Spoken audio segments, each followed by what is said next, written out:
What I have pasted over here is a depiction of an E. coli. It's a type of bacteria that are found to cause infections in humans, and something special about these are they grow very quickly. So they multiply. One E. coli multiplies into 2 in about 20 minutes time interval. So as 20 minutes go by, this would have multiplied into 2 of the same creatures. This would also have multiplied into 2, and this keeps on happening as if they find a suitable environment to grow. So we are here to do a little study on them. So let us start with these many E. coli in a test tube. So there I have, because they are microorganisms, they occur in large numbers. So say that I have 1 followed by 8, 1, 2, 3, 4, 5, 6, 7, 8 zeros.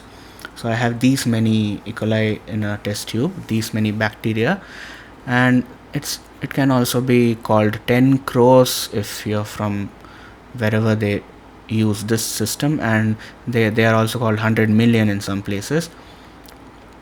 So depending on where you live, this will change, but let us try to come up with a simpler notation to represent these and in fact the growth, as we are going to see.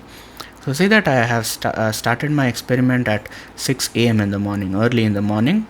I have these many E. coli in a test tube, and after 20 minutes goes by. So it's 6:20 now.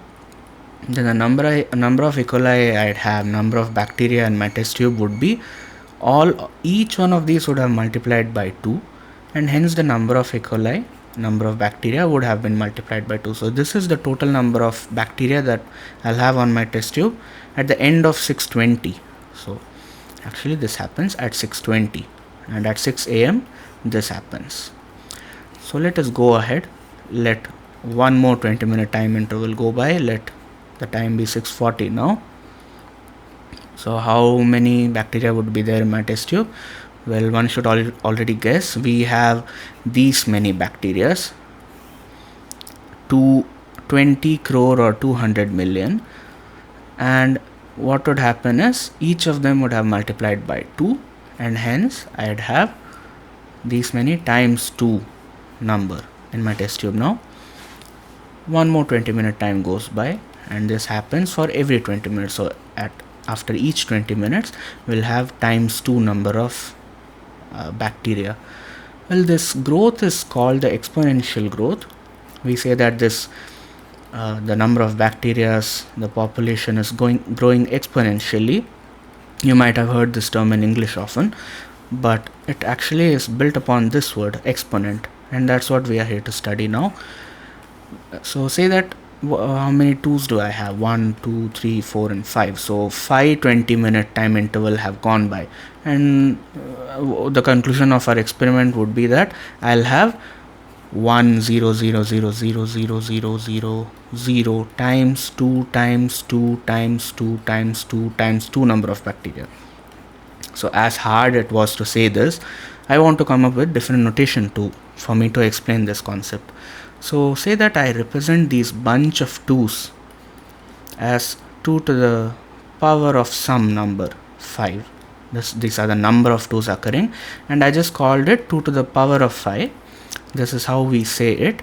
This notation is called 2 to the power of 5, and this number that's on top of 2 is called the exponent, and this is called the base. All these are just terminologies that we'll get used to soon, and you read it as 2 to the power of 2 or 2 raised to, or 2 to the power of 5, or 2 raised to 5 and so on. And in closer inspection, we also see that this number is actually 10 multiplied by 10 multiplied by 10 8 times. So one should check this if they are not satisfied. This is 10 times, so 10 times 10 would be 100, times 10 would be 1000. So when we have 8 zeros, there are 10 tens, and there are 8 tens in them. So this is 10 multiplied by itself 8 times, and we have a convenient way of representing that now. It can be written as 10 to the power of 8, and this has to be multiplied by 2 to the power of 5 to represent the growth after 5 time intervals. So something this large, something this big, can be written simply in this form. And this is the reason why we study something called exponents in mathematics.